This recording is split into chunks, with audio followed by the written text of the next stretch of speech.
vamos a hablar en esta noche sobre las fuentes del derecho internacional. Se entiende por fuentes las formas de manifestación del derecho internacional.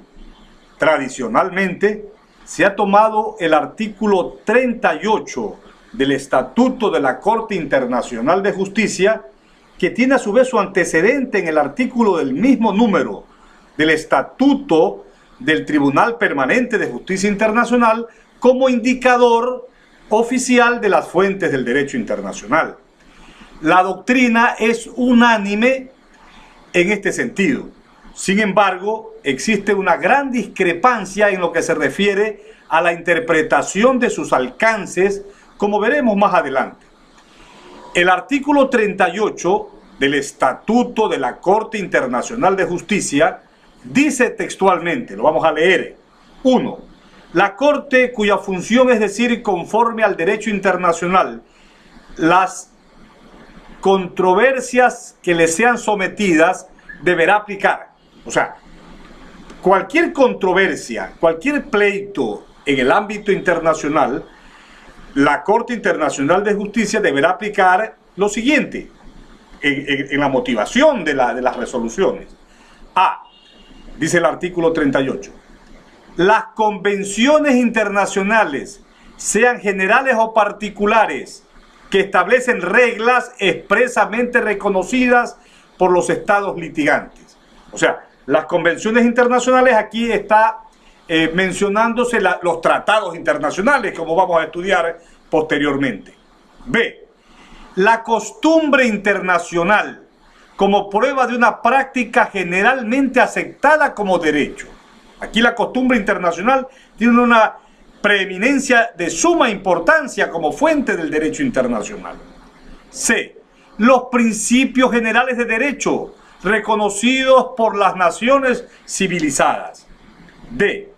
Las decisiones judiciales y la doctrina de los publicistas de mayor competencia de las distintas naciones como medio auxiliar para la determinación de las reglas de derecho, sin perjuicio de lo dispuesto en el artículo 59.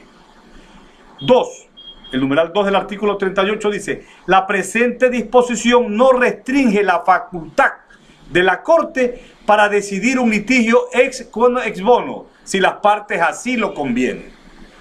Como lo mencionáramos anteriormente en cuanto a sus alcances, la interpretación del artículo 38 del Estatuto de la Corte Internacional de Justicia no es muy uniforme en la doctrina de derecho internacional, como lo hace notar el propio jurista, el gran jurista Alfred Verdross, en su obra importante, sobre todo en lo que se refiere a dos aspectos: el carácter ejemplificativo o enumerativo de las fuentes señaladas en dicha disposición y en la importancia jerárquica en que pudieran estar enumeradas las fuentes.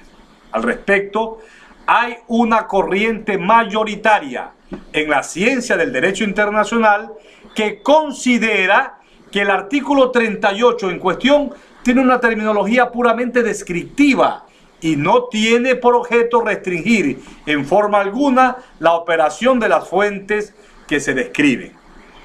La interpretación contraria, es decir, la que considera que no hay más fuentes del derecho internacional que las señaladas en el artículo 38 del Estatuto de la Corte Internacional de Justicia, es un enorme obstáculo en el desarrollo del derecho internacional, indudablemente.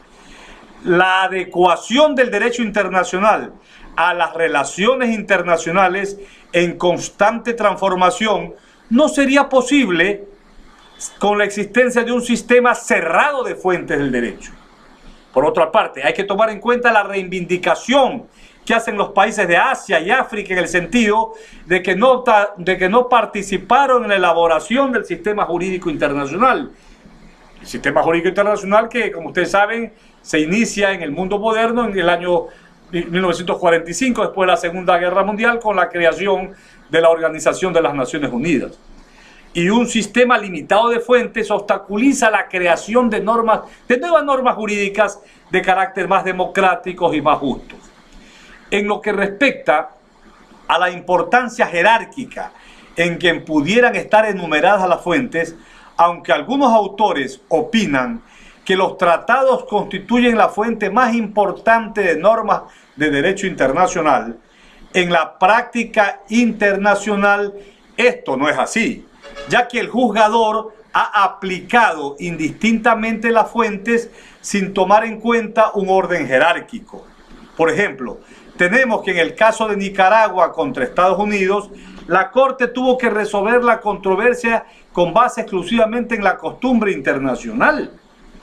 El artículo 38 del Estatuto de la Corte Internacional de Justicia no debe verse, ojo, esto es muy importante, señores estudiantes y juristas, el artículo 38 del Estatuto de la Corte Internacional de Justicia no debe observarse como una camisa de fuerza. No es una camisa de fuerza que reprima la manifestación de la normatividad jurídica internacional. Además de que se deben tomar en cuenta los cambios tan sustanciales que se han producido en los últimos años en las relaciones internacionales. El mundo internacional es dinámico, está en permanente cambio. Definitivamente, el mundo en que vivimos es muy diferente al que existía, por ejemplo, en 1925, año en que se puso en vigencia el antecedente al actual artículo 38, porque como vimos, es casi igual al anterior del Tribunal Permanente de Justicia. El derecho internacional ha seguido evolucionando y debe evolucionar de acuerdo con las necesidades del mundo contemporáneo, cuya característica sobresaliente es la internalización total de las relaciones internacionales. Esto es, ya Europa no es el centro creador del derecho, ni son los 51 estados que se formó las Naciones Unidas, en el origen de las Naciones Unidas. Las relaciones internacionales son más complejas en la actualidad y se requiere una mentalidad más abierta para aceptar y entender las nuevas manifestaciones jurídicas internacionales. Eso es importante porque el mundo internacional cada día se abre. Antes solamente los estados y los organismos internacionales eran sujetos del derecho internacional. Ahora, con la importancia extraordinaria que tiene la dignidad humana, la personalidad humana, el individuo también es sujeto del derecho internacional.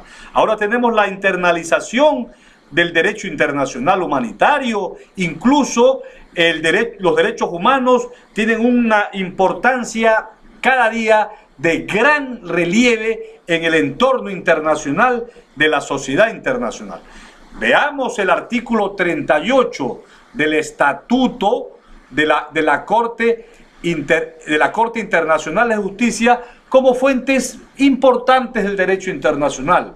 Y ahí encontramos las convenciones internacionales, es decir, los tratados internacionales, la costumbre internacional, los principios generales del derecho, la doctrina de los grandes tratadistas, las decisiones judiciales, todos ellos como fuentes del derecho internacional público. La defensa de los derechos humanos vulnerados por las personas y por los estados también es una fuente importante del derecho internacional público.